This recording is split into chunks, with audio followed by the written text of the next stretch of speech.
AP రాజకీయాల్లో భూమా కుటుంబానికి ప్రత్యేక స్థానం. భూమా నాగిరెడ్డి, శోభా నాగిరెడ్డి దంపతులు రాజకీయాల్లో తమదైన ముద్ర వేసుకున్నారు. వారి వారసత్వంగా తెరపైకి వచ్చిన అఖిలప్రియ మాత్రం తరచూ వివాదాస్పదమవుతున్నారు. ఏపీలో వివాదాస్పద నేతల్లో భూమా అఖిలప్రియ ఒకరు. తరచూ వార్తల్లో నిలుస్తూ ఉంటారు. కర్నూలు జిల్లా ఆళ్లగడ్డ ఎమ్మెల్యేగా ఎన్నికయ్యారు అఖిలప్రియ. గత 5 ఏళ్లలో వైసీపీ ప్రభుత్వంతో ఎన్నో రకాల ఇబ్బందులు ఎదుర్కొన్నారు. కేసులతో పాటు కొన్ని రకాల ఆరోపణలు సైతం ఆమెకు వచ్చాయి. తాజాగా ఎమ్మెల్యేగా ఎన్నికైన ఆమె ప్రత్యర్థులకు స్ట్రాంగ్గా హెచ్చరిక చేశారు. ఓ 100 మంది తన నుంచి ఇబ్బంది పడేందుకు సిద్ధంగా ఉండాలని ఆమె పిలుపునిచ్చారు. 2019 ఎన్నికల్లో టీడీపీ అభ్యర్థిగా పోటీ చేసిన అఖిలప్రియ ఓడిపోయారు. అప్పటి నుంచి అధికార పక్షం ఆమెను వెంటాడింది. కేసుల మీద కేసులు పెట్టింది. అరెస్ట్ చేసి జైలుకు కూడా పంపారు. చివరకు ఆమెకు టికెట్ రాదని కూడా ప్రత్యర్థులు ప్రచారం చేశారు. వాటన్నిటికీ బ్రేక్ చెబుతూ టీడీపీ హైకమాండ్ అఖిలప్రియకు ఆళ్లగడ్డ టికెట్ ఇచ్చింది. ఆమె భారీ మెజారిటీతో గెలుపొందారు. మంత్రి పదవిని ఆశించారు. కానీ వివిధ సమీకరణల్లో ఆమెకు దక్కలేదు. అయితే తన్ను ఇబ్బంది పెట్టిన ఏ ఒక్కరిని విడిచిపెట్టనని అఖిలప్రియ హెచ్చరిస్తున్నారు. ఆ 100 మందిని వదలరట. ఇటీవలే అఖిలప్రియ మీడియాతో మాట్లాడారు.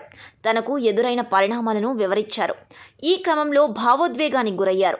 ఓ 100 మంది తన్ని ఇబ్బంది పెట్టిన వారి జాబితాల్లో ఉన్నారని చెప్పుకొచ్చారు. వారందరిపై రివెంజ్ తప్పదని స్పష్టం చేశారు. అయితే నేరుగా దాడులు ఉండవని, కక్షపూరిత కేసులు కావని కూడా ఆమె తేల్చారు. వారు తప్పు చేసినట్టు పూర్తి ఆధారాలు చూపించి చర్యలకు ఉపక్రమిస్తానని భూమా అఖిలప్రియ స్పష్టం చేశారు. ప్రస్తుతం ఈ వీడియో సోషల్ మీడియాలో వైరల్ అవుతుంది. అయితే సొంత పార్టీ శ్రేణులతో పాటు వైసీపీ అభిమానులు సైతం ఈ వీడియోను షేర్ చేస్తున్నారు. ఎవరికి నచ్చినట్టు వారు కామెంట్లు పెడుతున్నారు. నాయకత్వం హెచ్చరించిన భూమా అఖిలప్రియ దూకుడుకు చంద్రబాబు పలుమార్లు కళ్లెం వేసినట్టు ప్రచారం జరుగుతుంది. దూకుడు తగ్గించుకోకపోతే చర్యలు తప్పవని ప్రత్యర్థులు ప్రచారం చేశారు. ఇటీవలే ఎన్నికల్లో ఆళ్లగడ్డ టికెట్ ఆమెకు రాదని కూడా టాక్ నడిచింది. అయితే గతంలో భూమా కుటుంబం ఏ పరిస్థితుల్లో తెలుగుదేశం పార్టీకి వచ్చిందో చంద్రబాబుకు తెలుసు. అందుకే మరోసారి భూమా అఖిలప్రియకు చంద్రబాబు టికెట్ ఇచ్చారు. అన్ని వివాదాల్లో ప్రోత్సహించారు.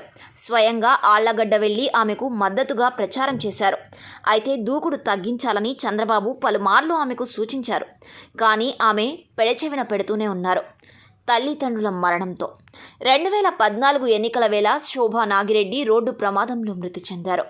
అటు తరువాత అస్వస్థతకు గురైన భూమా నాగిరెడ్డి సైతం కన్నుమూశారు. తల్లిదండ్రులు అనూహ్య మరణాలతో పొలిటికల్ ఎంట్రీ ఇచ్చిన అఖిలప్రియ వైసీపీ నుంచి టీడీపీలో చేరిన వెంటనే చంద్రబాబు మంత్రి పదవి ఇచ్చి గౌరవించారు.